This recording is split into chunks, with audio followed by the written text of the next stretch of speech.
See, I've been thinking for a while about making these videos, let everybody know what happened to me, what I went through. Um, as you can see, my face is messed up. Um, Back in November 2017, I was shot while in my car. Uh, they investigated it like a robbery, but to be honest, I don't really know why I was shot. Um, but anyway, I was shot in my car 8 times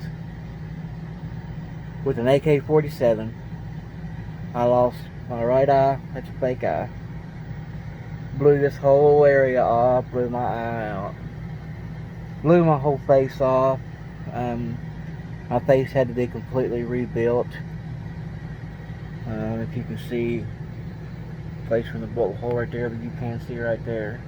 Got shot also in my arm, and I lost my thumb during it. My car was shot 22 times. Like I said, I took 8 shots. 7 of the 8 was in the face. All the doctors said that I should have died. I should never have made it. But with good Lord's help, I made it. And only by the good Lord's help.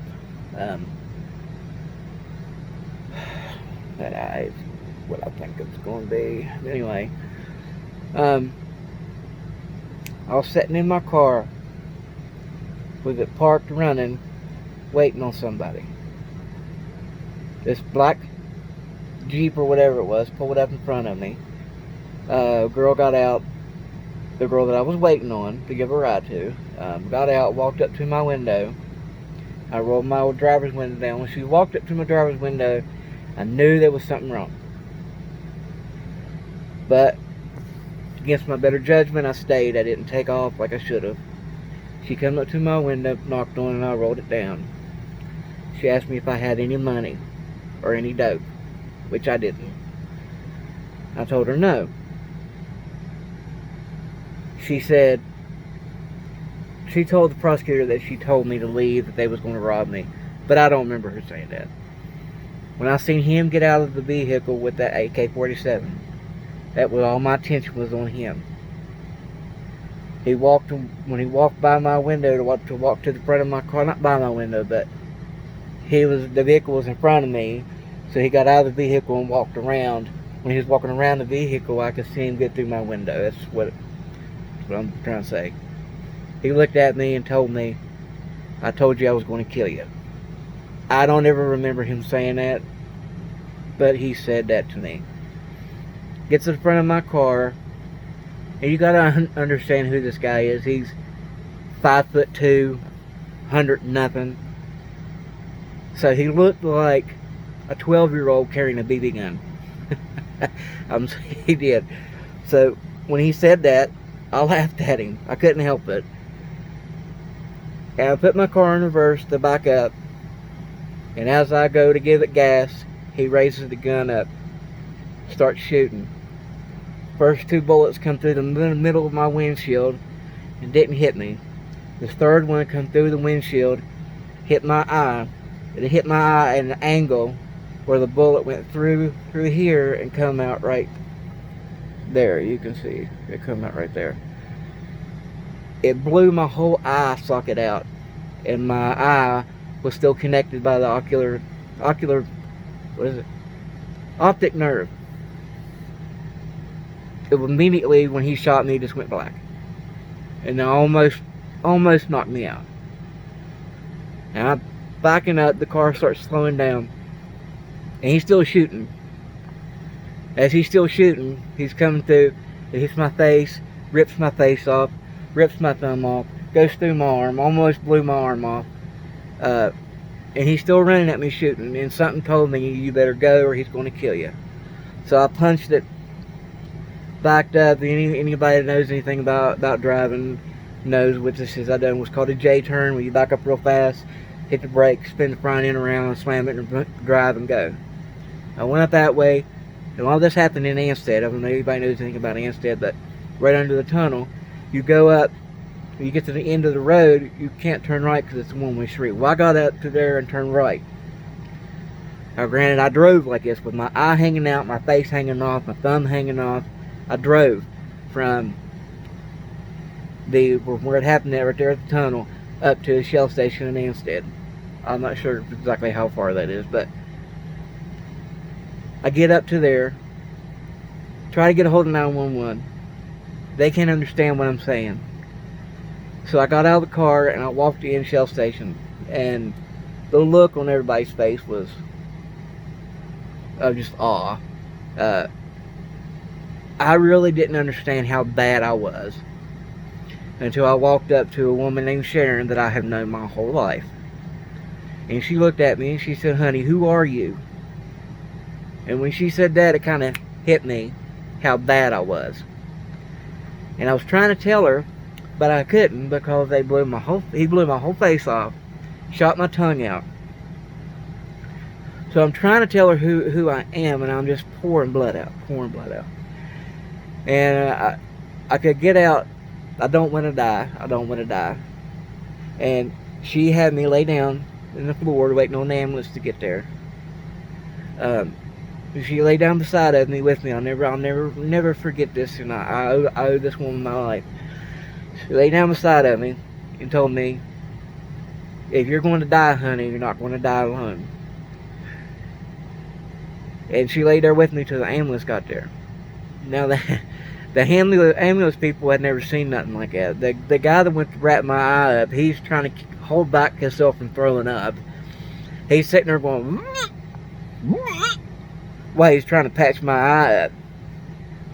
They finally get me into the ambulance, and they can't get an IV in me because I don't have any blood. I lost over 3/4 of my blood. They finally get one in me. I stayed awake through the whole thing. I remember everything. I was awake through the whole thing. The cops got there, and I told them who did it. I was able to get that out. Because I'm one of them people, you can't shut me up. I mean, they blew my face off, shot my tongue out. I was still talking. They sewed my tongue back in and all that. And I've had 4 facial surgeries. I'm waiting on hopefully my last one, which will be implants. Once they put implants in, I'll look a little bit more like I did before. I don't know how to place pictures on that, or I would. But anyway,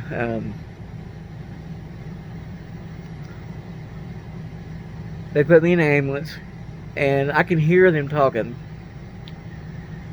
And that one woman says that he's not going to make it to Health Net, which was at the ball field. If you know anything about Anstead, you know how far it is from Shell to the ball field. You can throw a rock pretty much and hit it. It ain't very far. So I mean, that's the last thing I heard before I went out. Is that he's probably not going to make it. And I have to say, while I was laying in the floor waiting on the paramedics, I had the most fear and pain I have ever been in my life. When you're laying there and you know 100% that you're going to lay there and you're dying in the next few minutes or even few seconds, you're dead. And I called out to God because I heard a voice in my head telling me that I needed to do it. It was my dad's voice. Just one of them like conscious things that you hear somebody telling you, like in your head, you need to do something.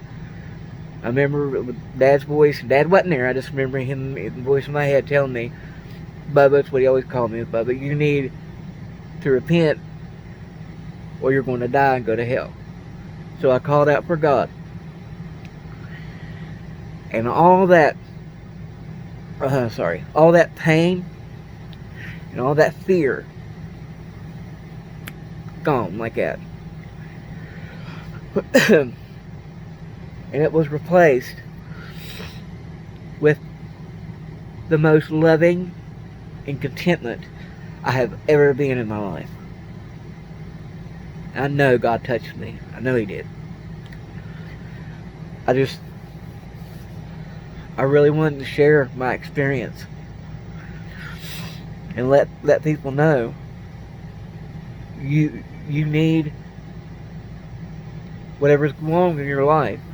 You need to give it to God and just let Him take care of it. I'm a very, very optimistic person. What happened to me didn't change my personality any. I laugh about everything. I remember when I come out of surgery, or not surgery, when I woke up out of my coma, the doctor came in and he was apologizing for having to take my thumb. And I asked him if I could still ride my bike because I'm a biker. I love riding bike.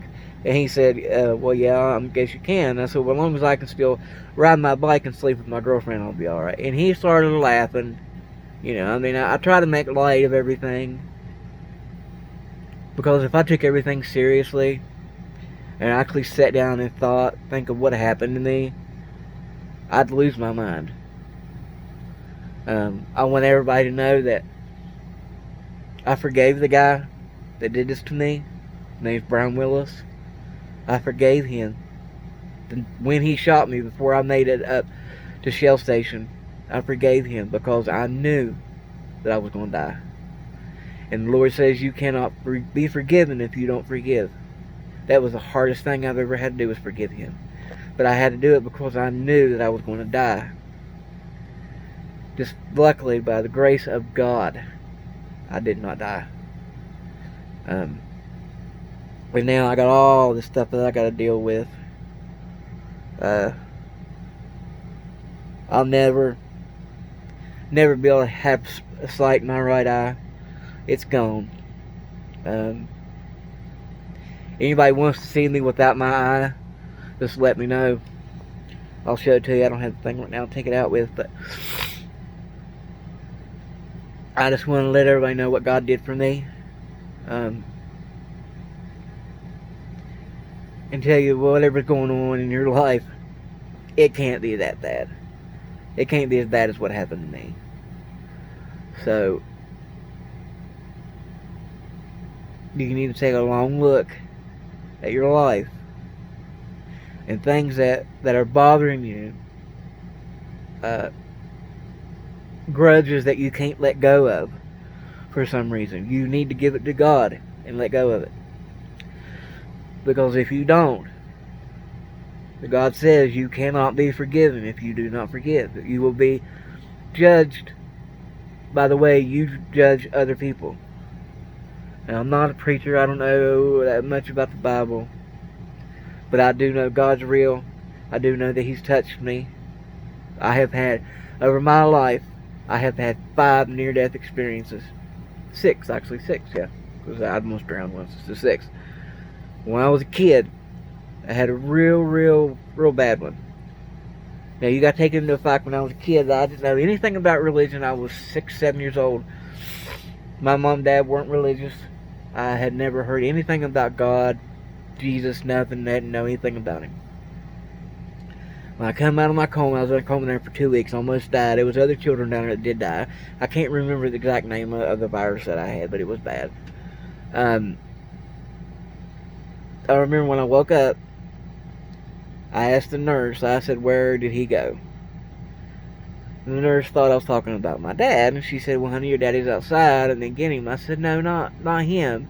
I said, the guy that was dressed in white and had the holes in his hands. And she busted out crying. And you got to take into account, I did not know anything about religion. So this is not something that was in my head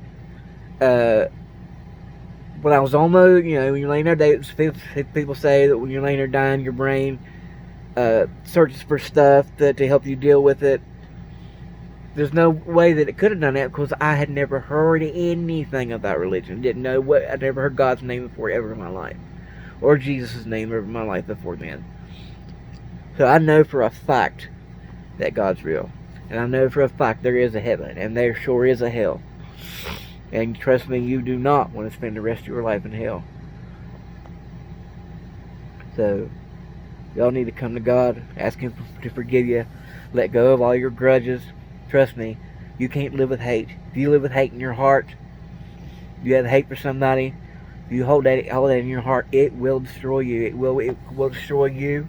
It will destroy every relationship you have, with your mom, your dad, your children, everything. You cannot live with hate in your heart. You have to let it go. No matter what it is, what happened, you have to let it go.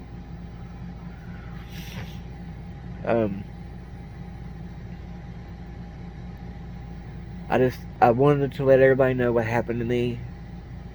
I wanted to let everybody know what I went through, what God did for me. I had planned on doing some like public speaking and stuff like that when I get everything back. I'm waiting on my implants. That when that's done, I'll look more like I did before.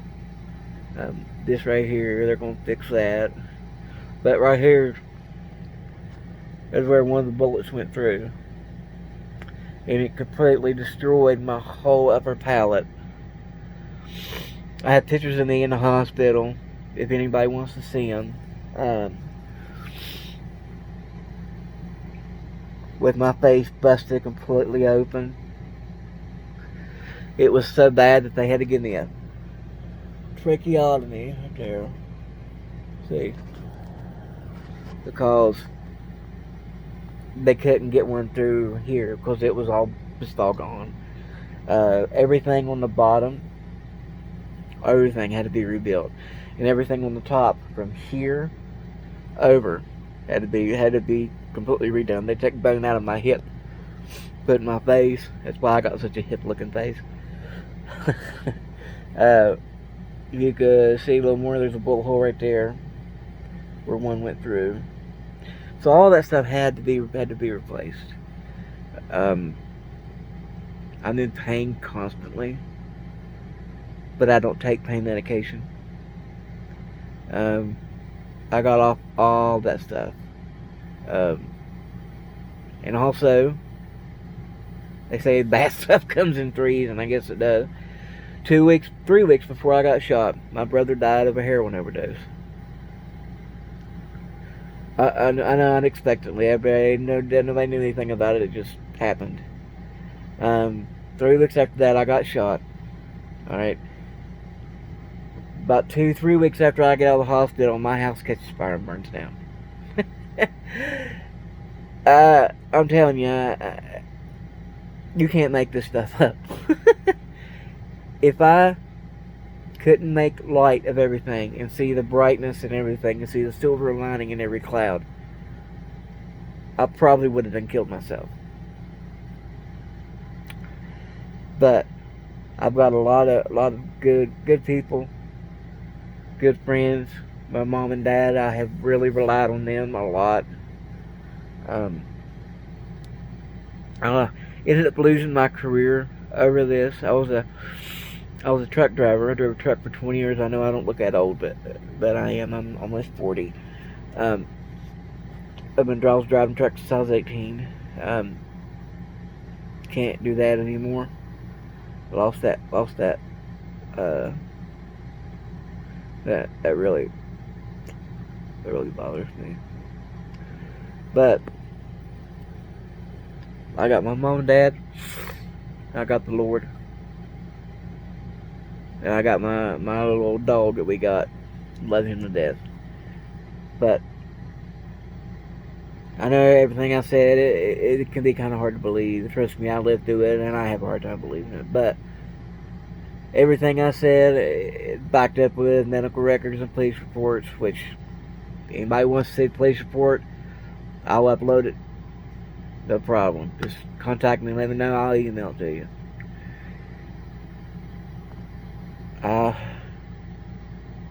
would like to be able to tell my story to everybody, because I have a lot to witness about.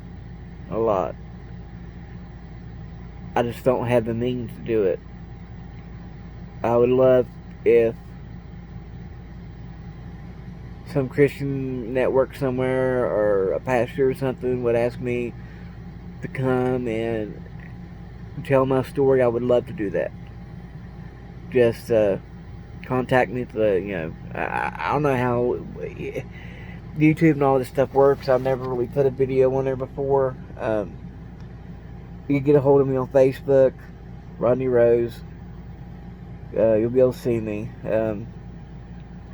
My email is rodneyrrose@yahoo.com. You can contact me that way if you want. Anyway, God bless, and y'all try to get along.